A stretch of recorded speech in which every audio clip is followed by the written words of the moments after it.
I want to talk about a temporary hearing. That's the first hearing that is held immediately after a divorce is filed. That's the hearing where temporary child support is set. The court determines who's going to live in the house. Maybe one party is going to have to move out. They determine who has use of what property and how the money is going to be divided. So in Tarrant County, because that's primarily where I practice, I will talk having to do primarily with Tarrant County. If you haven't watched my video on what to wear to court, please watch that video. But you come down and you're going to be coming into the courtroom area. Go ahead and go into the courtroom and go up to the bailiff. So that is the man sitting behind that bench in the courtroom, and tell him your name.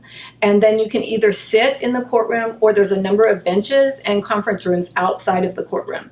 If the conference room that's immediately outside the courtroom is available, go ahead and sit in it. That is prime real estate. It gives you some privacy. There are windows, so when I come in, if I'm not already there, I can see you.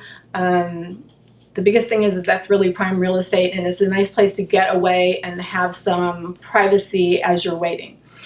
Waiting is one big thing that happens during a temporary hearing. The associate judges is that is the name of the type of judge that hears a temporary hearing, and they work for a district judge. And their settings are generally like 10 or 15 cases are set at the exact same time.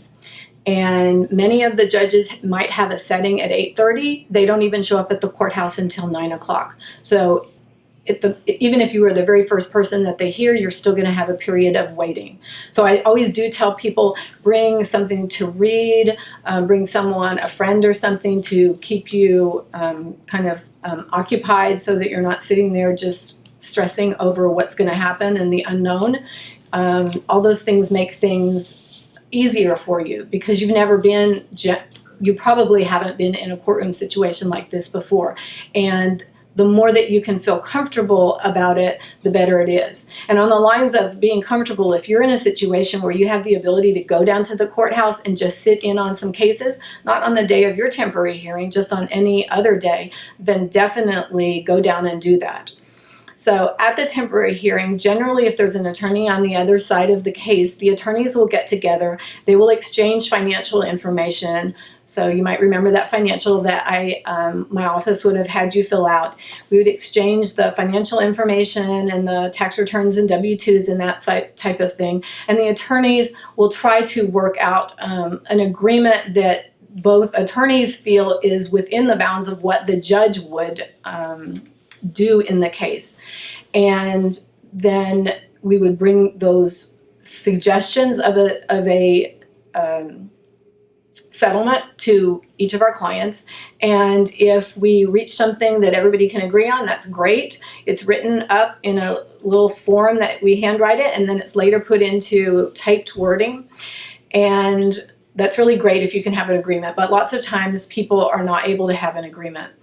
What happens at that stage depends greatly on which court your case is in. This is true in Tarrant County, it's true in any county throughout the state. Each judge has their own way that they like to do things. So one of the things that when people want to know what's going to happen at my temporary hearing, if they're just calling generally, I have to say, well, we need to know what court your case is in so I know who the judge is. There are judges in Tarrant County that are associate judges that pretty routinely do 50-50 visitation schedules on temporary orders, and there are other courts that don't believe in 50-50 at all.